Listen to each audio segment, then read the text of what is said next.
जो बच्चे 10th पास करके साइंस स्ट्रीम चूज किए हैं या 11th-12th साइंस स्ट्रीम से पास हुए हैं, उस स्टूडेंट के लिए हर किसी फील्ड में जाने की अपॉर्चुनिटी है। वो हर किसी फील्ड में जा सकते हैं, लेकिन जिस फील्ड के लिए वो परफेक्ट है, बेहतर है, वो है इंजीनियरिंग एंड मेडिकल। वो क्या है? दो फील्ड, इंजीनियरिंग एंड मेडिकल। अब इन दोनों एग्जाम या इन दोनों कोर्स के लिए इंडिया में दो एग्जाम अलग अलग कंडक्ट होती है। इंजीनियरिंग की अगर मैं बात करूं तो इसके लिए JEE main and plus advance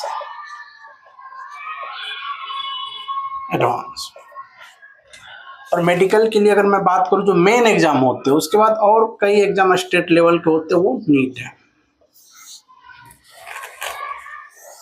जो नॉन मेडिकल है वो इंजीनियरिंग करेंगे और जो मेडिकल है वो नीट हो।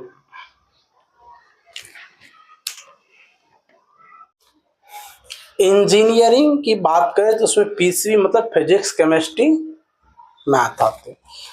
अगर हम मेडिकल की बात करें तो उसमें पीसीबी फिजिक्स केमिस्ट्री बायो आते हैं। इसमें पी जो है वो दोनों में कॉमन है, कहने का मतलब फिजिक्स दोनों में कॉमन है। तो हम लोग जो आज बात करेंगे थोड़ा डिटेल सिलेबस के बारे में समझेंगे, वो है आपका फिजिक्स की। तो हम कुछ फिजिक्स के डिटेल सिलेबस के बारे में आज समझते हैं और आगे की लेक्चर में हम उसी को कंटिन्यू करेंगे। अगर मैं बात करूं सिलेबस की,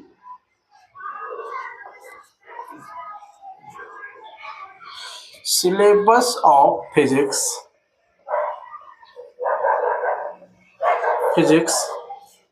को जेईई, नीट,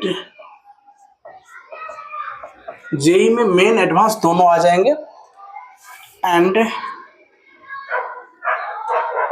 11th 12th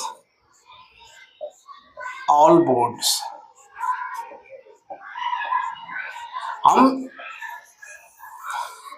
हम लोग सिलेबस ऑफ फिजिक्स देखेंगे किसका? जेईई, नीट, जेईई में मेन और एडवांस दोनों आएंगे और 11th-12th के सभी बोर्ड का। हम लोग इस सिलेबस को अभी यूनिट वाइज समझते हैं, फिर चैप्टर वाइज बाद में समझेंगे। अगर यूनिट वाइज अगर मैं बात करूं तो यूनिट वाइज जो फर्स्ट यूनिट है आपका फिजिक्स के सिलेबस में, वो है जनरल फिजिक्स।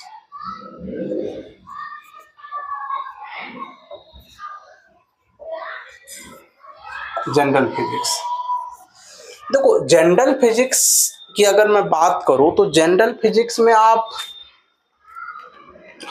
वो सारे कैलकुलेटिव कंसेप्ट सीखोगे जो फिजिक्स में आपको हर जगह न्यूमेरिकल बनाने में एंड बड़ी बड़ी डेरिवेशन को इजीली सॉल्व करने में मदद करेगा।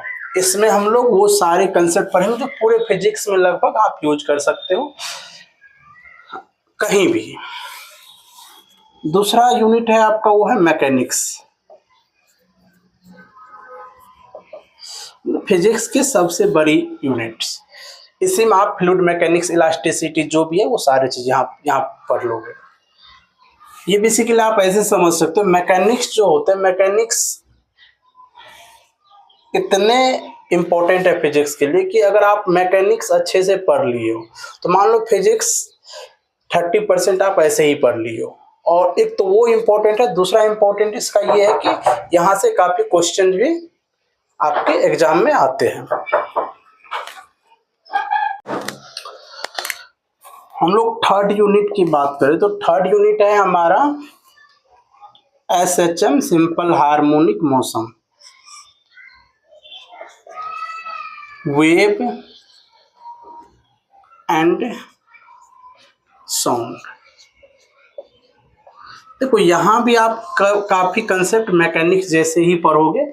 इस यूनिट का जो स्टार्टिंग करेंगे वो हम मैकेनिक्स के एक अच्छे क्वेश्चन से ही करते हैं। मान लो कि यहाँ एक अच्छे क्वेश्चन मैकेनिक्स का होते, उसी से ये सारे चैप्टर कोरिलेट हो जाएंगे। नेक्स्ट यूनिट की अगर हम बात करें तो वो है हमारा हीट एंड थर्मोडायनामिक्स।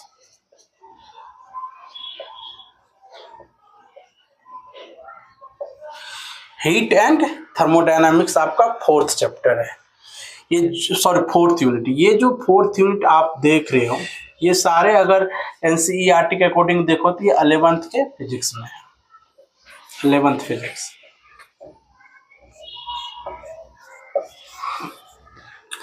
यहाँ आप टेम्परेचर एंड हीट से रिलेटेड वो सारे कंसेप्ट पढ़ोगे। जैसे मान लो कि मतलब हायर टेम्परेचर से लोअर टेम्परेचर हीट क्यों ट्रांसफर होते, कुछ हमें कोल्डनेस या हॉटनेस क्यों फील होता, वो सारे कंसेप्ट हम कहाँ पढ़ेंगे, इस वाले यूनिट में पढ़ेंगे। नेक्स्ट यूनिट है हमारा इलेक्ट्रोमैग्नेटिज्म।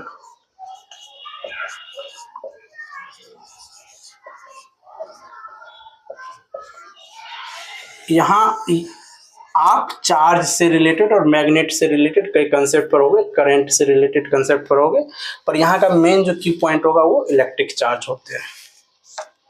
उसके बाद जो आपका 6th यूनिट है वो है ऑप्टिक्स। ऑप्टिक्स में हम लोग लाइट के बारे में पढ़ेंगे,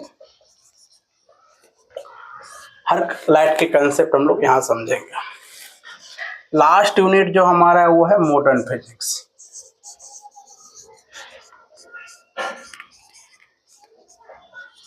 सिर्फ ये नाम से मॉडर्न है, ये भी लगभग 100-150 साल पुराना।